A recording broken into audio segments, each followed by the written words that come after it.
अपने खेत में धान की रोपाई कर पुराने दिनों में लौटे सीएम धामी किसानों की मेहनत को बताया पूजनीय, कहा अन्नदाता हमारी संस्कृति के संवाहक।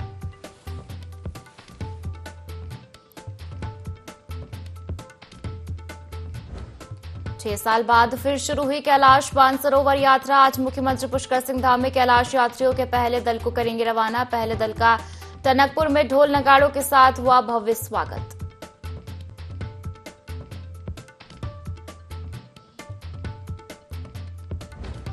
चारधाम यात्रा के लिए केंद्र सक्रिय। केंद्रीय गृह मंत्री अमित शाह ने सीएम धामी से की फोन पर बात। चारधाम में एनडीआरएफ और आईटीबीपी की तैनाती के निर्देश। पंचायत चुनाव के लिए नामांकन का आज अंतिम दिन। प्रदेश में अब तक हुए 32,239 नामांकन। 9 जुलाई तक नामांकन पत्रों की होगी जांच।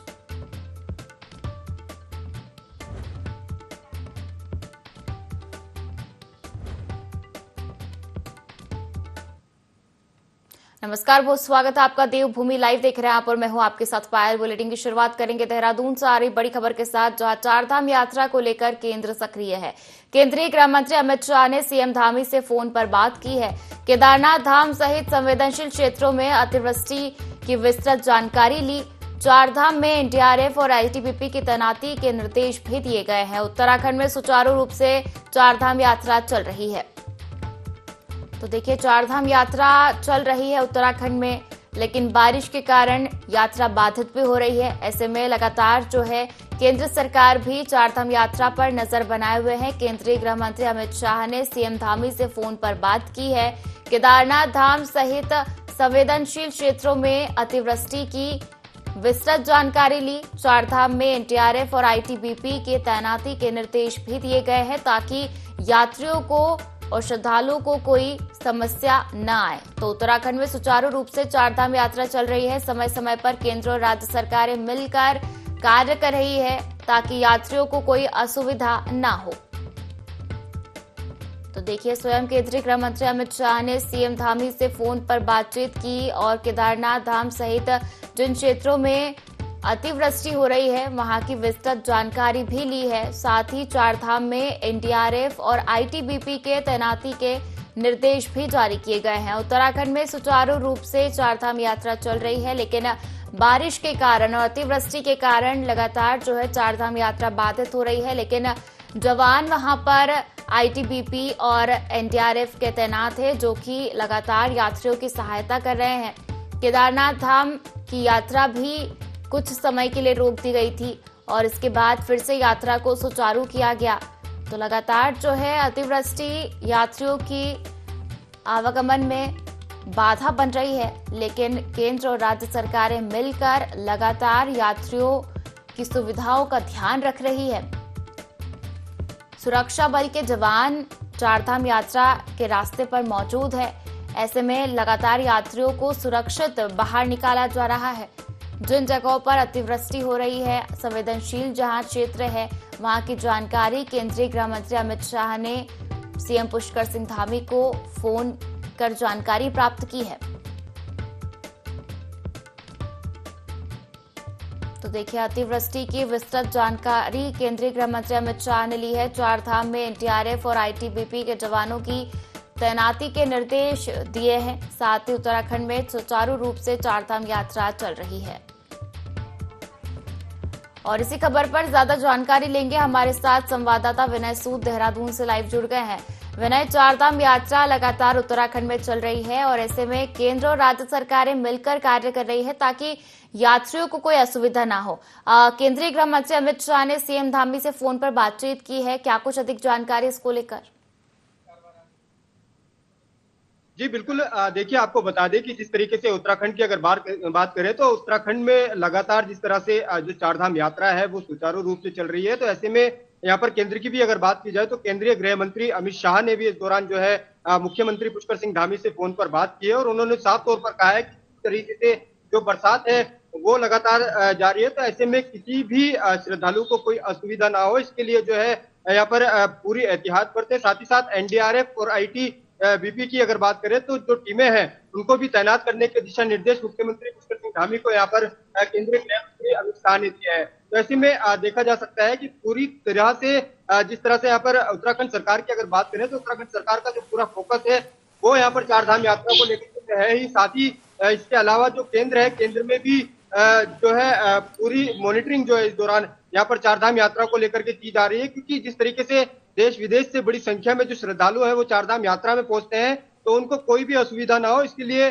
पूरी जो यहाँ पर तैयारी है धामी सरकार की अगर बात करें तो मुख्यमंत्री खुद जिस तरीके से यहाँ पर इस दौरान समीक्षा बैठकें भी चारधाम यात्रा को लेकर के ले रहे हैं, तो वही अब यहाँ पर जिस तरीके से जो बात है वो यहाँ पर केंद्रीय गृह मंत्री अमित शाह ने मुख्यमंत्री पुष्कर सिंह धामी से की है। जी बिल्कुल, तो केंद्रीय गृह मंत्री अमित शाह ने सीएम धामी से फोन पर बातचीत की है। देखा जाए तो विनय, जो संवेदनशील क्षेत्र है जहां पर अतिवृष्टि हो रही है वहां की जानकारी भी जो है केंद्रीय गृह मंत्री अमित शाह ने सीएम धामी से प्राप्त की है। ऐसे में कौन से चारधाम यात्रा में ऐसे कौन से क्षेत्र है जहां पर अतिवृष्टि की समस्या देखी जा रही है?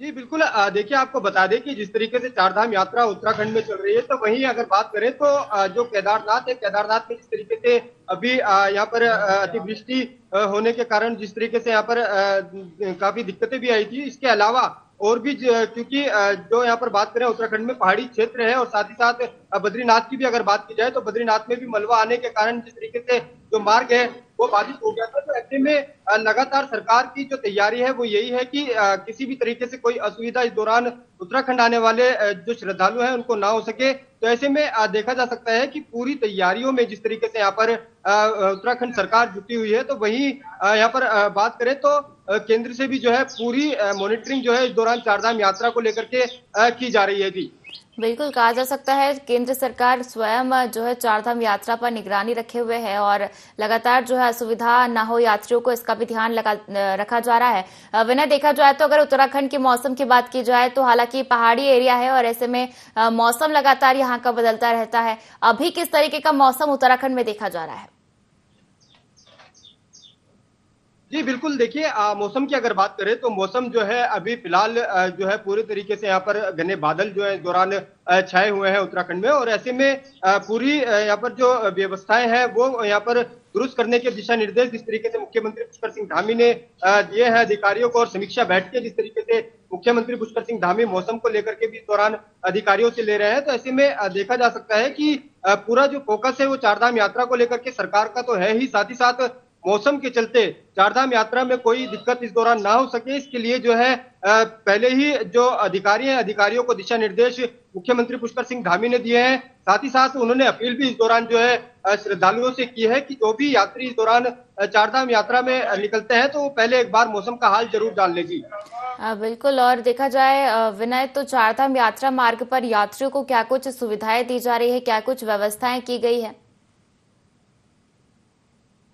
जी बिल्कुल, देखिए चारधाम यात्रा की अगर बात करें तो चारधाम यात्रा में जिस तरीके से यहाँ पर स्वास्थ्य सेवाओं की अगर बात करें तो उनको भी इस दौरान दुरुस्त किया गया है। साथ ही साथ इसके अलावा कई एनजीओ ऐसे हैं जो खाने वाने की जो व्यवस्थाएं हैं वो भी पूरी तरीके से वहां पर उपलब्ध करा रहे हैं। इसके अलावा जो यहाँ पर तमाम जो चीजें हैं वो इस दौरान यात्रा मार्गों पर पूरी तरीके से मुहैया कराई गई है। सरकार द्वारा यही प्रयास है कि जितने भी चारधाम यात्रा में आने वाले जो श्रद्धालु हैं वो अच्छे से यहाँ पर चारधाम यात्रा में दर्शन कर सके और उनको कोई भी असुविधा ना हो, इसके लिए जो तमाम प्रयास है वो इस दौरान उत्तराखंड सरकार द्वारा कराए जा रहे हैं। साथ ही साथ आपको ये भी बता दें कि बड़ी संख्या में लगातार जिस तरीके से जो श्रद्धालु हैं वो चारधाम यात्रा में पहुंच रहे हैं, तो ऐसे में काफी खुशी जो है इस दौरान वो श्रद्धालु भी जो है इस दौरान यहाँ पर जता रहे हैं। और जिस तरीके से मुख्यमंत्री पुष्कर सिंह धामी ने यहाँ पर व्यवस्थाएं दुरुस्त की हुई है चारधाम यात्रा को लेकर के, तो ऐसे में मुख्यमंत्री की सराहना भी करते हुए जो श्रद्धालु हैं वो इस दौरान यहाँ पर दिखाई दे रहे हैं। जी निश्चित तौर पर कहा जा सकता है काफी लंबे समय से चारधाम यात्रा की तैयारियां राज्य सरकार कर रही थी ताकि यात्रियों को कोई असुविधा ना हो। ऐसे में लगातार राज्य सरकार और केंद्र सरकार मिलकर चारधाम यात्रा की मॉनिटरिंग कर रही है। आपका शुक्रिया विनय, जुड़ने के लिए और तमाम जानकारी साझा करने के लिए। और खबरों में आगे बढ़ेंगे, जहां उत्तराखंड के सीएम पुष्कर सिंह धामी अपने तय कार्यक्रम के तहत अपने गृह नगर खटीमा पहुंचे, जहां जनता ने मुख्यमंत्री का स्वागत किया। इस दौरान मुख्यमंत्री ने लोहिया हेड स्थित अतिथि गृह में आम जनता एवं स्थानीय जनप्रतिनिधियों से मुलाकात कर उनकी समस्याएं सुनी और संबंधित अधिकारियों को आवश्यक दिशा निर्देश भी दिए। इस दौरान मुख्यमंत्री ने भाजपा कार्यकर्ताओं से मुलाकात कर आगामी पंचायत चुनाव से संबंधित विषयों पर चर्चा की।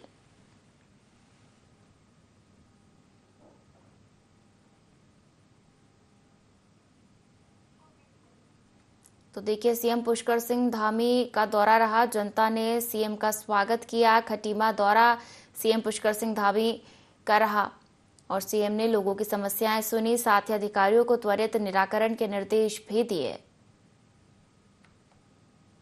तो सीएम पुष्कर सिंह धामी खटीमा दौरे पर पहुंचे थे, अधिकारियों को दिशा निर्देश दिए, साथ ही लोगों की समस्याएं सुनी और त्वरित निराकरण के निर्देश भी अधिकारियों को दिए गए हैं।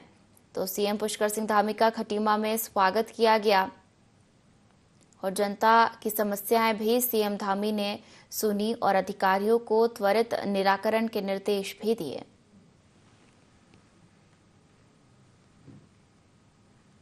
तो देखिए, सीएम पुष्कर सिंह धामी खटीमा दौरे पर पहुंचे थे, जहां उन्होंने लोगों की समस्याएं सुनी और त्वरित निराकरण के निर्देश जारी किए।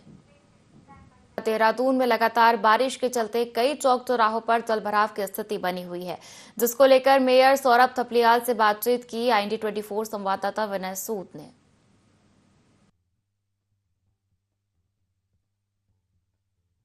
उत्तराखंड में मानसून सीजन की शुरुआत हो चुकी है और ऐसे में हर दिन लगातार जो बारिश है वो देखने को मिल रही है। तो वहीं किस तरीके से नगर निगम की जो यहाँ पर कार्य व्यवस्था है उसको लेकर के आज हमारे साथ है देहरादून के मेयर सौरभ थपलियाल जी, इनसे बात करेंगे। सर, आपसे जानना चाहेंगे कि जिस तरीके से लगातार बारिश हो रही है तो ऐसे में जल भराव की जो स्थिति है वो देखने को मिल रही है राजधानी देहरादून के कई क्षेत्रों में, तो उसको लेकर के किस तरीके से कार्य किया जा रहा है? देखिए, इस बार हमने और जल भराव की स्थिति हमें पता है कि पहले से कहाँ पे होती है, हमने उन जगहों का चिन्हीकरण किया। साथ ही हमने इसके जो है इसके मूल पे गए हम कि क्यों जल भराव की स्थिति उत्पन्न हो रही है। तो जहाँ पर नालियों का निर्माण करना था वहाँ पे नालियों का निर्माण किया, जहाँ पे कुछ नालियाँ थी उनको साफ़ करने का काम था, सिल्ट वगैरह हटाने का काम था, वो काम किया। कहीं पे उनकी थोड़ी सी गहराई बढ़ाने का काम करना था, वो भी किया, ताकि जो पानी है वो नालियों से होकर निकल जाए। साथ ही हमने देखा कि बहुत बड़े स्तर पे जो नदियां हैं, नदियों का जो तल है उसके ऊपर बहुत सिल्ट, मलबा, कचरा, कूड़ा कबाड़ ये सब इकट्ठा हो चुका है। तो हमने हमारे पास 9 JCB मशीन है और छोटी बॉबकट मशीन भी है। इनके माध्यम से हमने पूरी नदी नाले जो हमारे हैं, छोटी नदी बिंदाल, बड़ी बिंदाल, रिस्पना, इन सब नदियों में हमने उसका सिल्ट, कचरा, गाद ये सब बाहर निकाला, उसके तल को गहरा करने का काम किया। तो इस बार आप देखेंगे कि अभी तक की बरसात में घरों के अंदर पानी नहीं गया है, जिस हिसाब से कि पहले स्थिति रहती थी। तो ऐसे हमने कई कार्य ऐसे किए हैं, कुछ नई नालियां बनाई हैं, कुछ जगह पे जहाँ पे जो है जगह नीचे है पानी इकट्ठा हो जाता है, उसको वहाँ पे उसका लेवलिंग करने का काम किया है ताकि पानी वहाँ पे इकट्ठा ना हो सके। बिल्कुल। तो ये थे हमारे साथ देहरादून से मेयर सौरभ थपलियाल जी, जिनका साफ तौर पर कहना है कि जिस तरीके से मानसून सीजन चल रहा है उसको लेकर के नगर निगम द्वारा जल भराव की स्थिति से निपटने के लिए जो विशेष तैयारियां हैं वो की गई हैं। साथ ही साथ डेंगू को लेकर के भी जो है पूरी तरीके से नगर निगम तैयार है। देहरादून से IND 24 के लिए कैमरा सहयोगी अतुल के साथ विनय सूद। और खबरों में आगे बढ़ेंगे, जहां सीएम पुष्कर सिंह धामी की विधानसभा चंपावत के पर्यटन आवास गृह टनकपुर में आयोजित सांस्कृतिक कार्यक्रम में कैलाश मानसरोवर यात्रा पर आए प्रथम दल के श्रद्धालु उत्तराखंड की लोक संस्कृति और परंपराओं में पूरी तरह से रच बस गए। उत्तराखंड की सांस्कृतिक विरासत के अनुपम छटा और भक्ति भाव से ओतप्रोत प्रस्तुतियों ने सभी यात्रियों का अभिभूत कर दिया। श्रद्धालुओं ने मां नंदा सुनंदा की कैलाश यात्रा का सुंदर सांस्कृतिक मंचन देखा, जिसमें उत्तराखंडी लोक गाथाओं की झलक मिली। काली मैया के रौद्र रूप का दर्शन और भगवान शंकर की आराधना ने माहौल को भक्तिमय बना दिया। श्रद्धालुओं ने एक स्वर में हर हर महादेव के जयकारे लगाए और उत्तराखंडी धुनों पर जय हो कुमाऊं, जय हो गढ़वाल कहते हुए थिरक उठे। गंगनाथ की जागर और हुड़किया बोलों ने सांस्कृतिक रंग में और गहराई ला दी। मुंबई से आई यात्री निवेदिता द्वारा शिव शक्ति पर दी गई भावपूर्ण प्रस्तुति ने सभी को मंत्र मुक्त कर दिया। कार्यक्रम में श्रद्धालु भाव विभोर होकर झूमते रहे और उत्तराखंड की संस्कृति के इस जीवंत स्वरूप को नमन किया। श्रद्धालुओं ने इस भव्य आयोजन और आत्मीय स्वागत के लिए सीएम पुष्कर सिंह धामी का हृदय से आभार प्रकट किया। उन्होंने कहा कि देवभूमि उत्तराखंड की हवा में ही श्रद्धा और भक्ति समाई है। यहाँ की संस्कृति में अलौकिक आकर्षण है।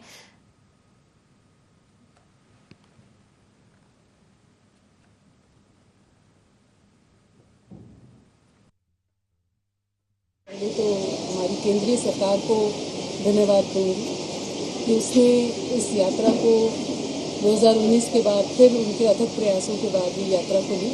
उसके बाद मैं पुष्कर सिंह धामी जी जो कि यहाँ के माननीय मुख्यमंत्री जी हैं, उनको धन्यवाद देना चाहूँगी कि उन्होंने जब हम यहाँ पर आए तो हमारा इतना सुंदर स्वागत किया। छलिया डांस, ढोल, नगाड़े, ऐसा लगा कि जैसे वाकई में हम VVIPs हैं। और अभी भी अंदर इतना सुंदर कल्चरल प्रोग्राम चल रहा है। खाने से लेकर, स्वागत से लेकर, जो भी व्यवस्था है यहाँ पर सब उच्च कोटि की व्यवस्था है। इस बार काफ़ी सालों के बाद जो कैलाश मानसरोवर यात्रा इस बार खुली है, उसमें लकीली मेरा कूपन जो मेरा ड्रॉ था वो आया और उसमें मेरा नंबर आया और मैं यात्रा कर रहा हूँ। और जिस तरीके से अभी हम पिछले 3 दिन से यूपी में जो कैलाश मानसरोवर हाउस है वहाँ पे यूपी गवर्नमेंट का जैसे अरेंजमेंट था वो भी हेड्स ऑफ था, वो भी उन्होंने तो बहुत ज़्यादा किया। उससे बढ़कर यहाँ पर जैसे हम आज एंटर हुए हैं उत्तराखंड के लिए, और आज हमारा पहला दिन जो स्टे उत्तराखंड स्टेट में है जो टनकपुर में है, यहाँ का भी अरेंजमेंट्स देख के यहाँ के एडमिनिस्ट्रेशन को भी सैल्यूट है कि इतने शॉर्ट टाइम में इतनी जल्दी इतना सब अरेंजमेंट किया उन्होंने। ये भी बहुत ही अच्छे से उन्होंने सब कुछ मैनेज किया, हमारा वेलकम किया, हमें ग्रीट किया। और अगली खबर का रुख करेंगे, जहां उत्तराखंड सरकार के 4 साल पूरे होने पर हरिद्वार में विकास संकल्प पर्व का आयोजन किया गया, जिसमें सीएम पुष्कर सिंह धामी ने मुख्य अतिथि के रूप में शिरकत कर तमाम विभागों की ओर से लगाए गए स्टॉलों का अवलोकन किया। इस मौके पर सीएम धामी ने सरकार के 4 साल की उपलब्धियों को गिनाते हुए कहा कि जनता की उम्मीदों पर काम जारी है।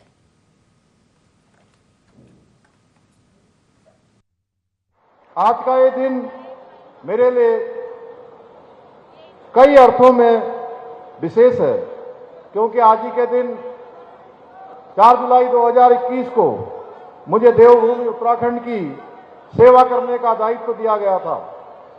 भाइयों बहनों, और ये सच है, आज जैसा आदरणीय रमेश पोखरियाल निशंक जी ने कहा, मैं सबसे पहले आज किसी जनपद में गया हूं देहरादून के बाद, सबसे पहले किसी से मिलने आया हूं तो आपसे पहले मां गंगा का आशीर्वाद लिया है और मां गंगा का आशीर्वाद लेकर सीधे आपके पास आया हूं। भाइयों बहनों, हम प्रदेश के समग्र विकास और इसकी जन आकांक्षाओं को पूरा करने के अपने विकल्प रहित संकल्प को पूरा करने के सफल 4 वर्ष का कालखंड आज पूरा कर रहे हैं।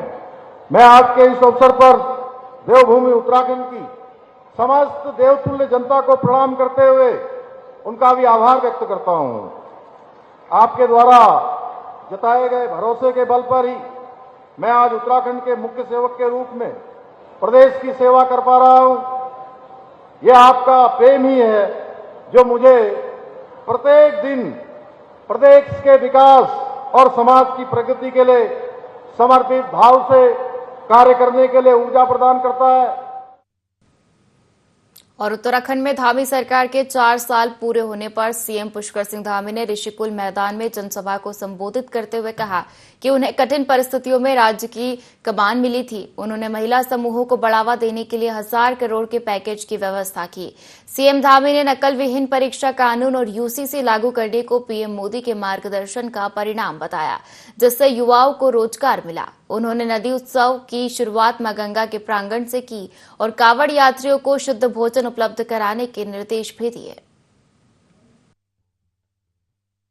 4 जुलाई 2021 को मेरे जैसे सामान्य कार्यकर्ता को हमारी पार्टी के राष्ट्रीय नेतृत्व ने, प्रधानमंत्री, गृहमंत्री, हमारे राष्ट्रीय अध्यक्ष जी ने इस जिम्मेदारी के लिए मेरे को दायित्व दिया। और उस समय बहुत कठिन समय था, चुनौतीपूर्ण समय था। हम आपदा के पूरे प्रभाव में थे। आपदा और कोविड की आपदा थी, युवक मंगल दल, महिला मंगल दल, इन सभी की स्थिति खराब हो रही थी और सबसे बड़ी महिला स्वयं सहायता समूह, उस समय उनके द्वारा जो बनाए गए तमाम प्रकार के उत्पाद थे उनको बाजार में चूंकि वो बिक नहीं पाए और जो कच्चा सामान था वो खराब हो गया, उसके लिए हमने पैकेज दिया और 1000 करोड़ रुपए से भी अधिक की पैकेज की व्यवस्था करी। इसका परिणाम हुआ कि सभी अपने पैरों पर फिर मजबूती से खड़े हुए और लगातार प्रयास किए गए, लगातार एक संकल्प के साथ आदरणीय प्रधानमंत्री जी की प्रेरणा से उत्तराखंड देश का श्रेष्ठ राज्य बने, उसको लेकर अनेक चुनौतियां सामने आई। आपदा की चुनौतियां थी, सिलकारा टनल जैसा रेस्क्यू अभियान पूरे देश दुनिया ने देखा कि वो एक मॉडल हमारा सभी के लिए एक अलग प्रकार का मॉडल, जिसकी आज लोग समीक्षा कर रहे हैं। हमारा प्रयास है कि हमने इन 4 वर्षों में सभी अपने वरिष्ठ नेताओं का, सभी बड़ी बुजुर्गों का, सबका आशीर्वाद लेकर, उत्तराखंड की जनता का साथ लेकर, आदरणीय प्रधानमंत्री जी की प्रेरणा से उत्तराखंड हिंदुस्तान का श्रेष्ठ राज्य बने, ये हमारा संकल्प है। कामों को आगे बढ़ाया, अभी बहुत सारे काम आगे करने हैं। मैं इस अवसर पर सभी को धन्यवाद करता हूँ, आभार व्यक्त करता हूँ। और खबरों में आगे बढ़ेंगे, जहां चमोली में आपदा को देखते हुए मुख्यमंत्री पुष्कर सिंह धामी ने जिलाधिकारी संदीप तिवारी से वार्ता कर आवश्यक दिशा निर्देश दिए हैं। मुख्यमंत्री ने बद्रीनाथ हाईवे के साथ ही जिले के सड़क मार्गों और आपदा की जानकारी ली। उन्होंने सभी सड़क मार्गों को सुचारू रखने के लिए पुख्ता इंतजाम करने के भी निर्देश दिए। साथ ही उन्होंने जिलाधिकारी को शासन स्तर से हर संभव मदद दिए जाने की बात कही है। ये जनपद में और जगह जगह सड़कें बाधित हो रही हैं, जिनको निरंतर खोला भी जा रहा है। और माननीय मुख्यमंत्री जी ने दूरभाष के माध्यम से निर्देश दिए हैं कि किसी भी प्रकार की यदि सहायता की आवश्यकता है तो शासन में अवगत कराया जाए और जनपद में किसी तरह की कोई कमी ना रहे, ताकि आम जनमानस को जो जीवन है वो अस्त व्यस्त ना रहे। और इधर चंपावत जिले में चुनाव नामांकन प्रक्रिया तेजी से चल रही है। बड़ी संख्या में दावेदार विभिन्न पदों के लिए अपने अपने नामांकन दाखिल कर रहे हैं। शुक्रवार को चंपावत भाजपा जिला अध्यक्ष गोविंद सामंत के दिशा निर्देश पर जिले की विभिन्न जिला पंचायत सीटों से भाजपा उम्मीदवारों ने अपने नामांकन कराए, जिनमें प्रमुख रूप से लोहाघाट की पाटन पाटनी जिला पंचायत सीट से सुनीता जोशी, रेगांव से मनीषा कालाकोटी, जनकांडे से सुरेंद्र बोरा, भंडार बोरा से शैलेश जोशी, खरही से संगीता बोरा, टनकपुर से पुष्पा विश्वकर्मा और भजनपुर से सरस्वती चंद के नामांकन हुए। नामांकन के दौरान भाजपा जिला अध्यक्ष सहित भाजपा के कई दिग्गज नेता मौजूद रहे। मिलजुल कर पार्टी को चुनाव में, पंचायत चुनाव में विजय पताका दिलाएंगे। और जैसा कि बड़ा परिवार है, कुछ घटनाएं होती हैं, हम सब मिलकर बैठकर उसको सुलझाएंगे और जो जिले के स्तर पर समाधान होगा जिले के स्तर पर, जिसको प्रदेश के पदाधिकारी बैठकर बात का समाधान करेंगे। लेकिन हम सब लोग एकजुट हैं और एकजुट होकर के हम आगे चुनाव में विजय की हासिल करेंगे। मैं दोनों कल यहाँ पर नामांकन कराया, आज 7 में करा, तो हमारे कल 3-4 और हैं, उनके हो जाएंगे। और जो यहाँ पर जो आपके द्वारा मुझे बताया गया कि जो यहाँ पर जो निर्दलीय के तौर पर यहाँ पर नामांकन करा रहे हैं, हमारे द्वारा उनको मनोनीत बनाया जाएगा। अगर हमारे ओर से नहीं होगा तो प्रदेश के लोग बात करेंगे। जो किसी ने आज तक मनाने का काम हमारा है, बाकी उनको बहुत जल्दी हम लोग यहाँ पर ठीक ठाक कर देंगे। और 13 सीटें हमारी यहाँ पर जो अच्छी हैं वो भारतीय जनता पार्टी की। इस बुलेटिन में फिलहाल इतना ही। आप बने रहिए IND24 के साथ। नमस्कार।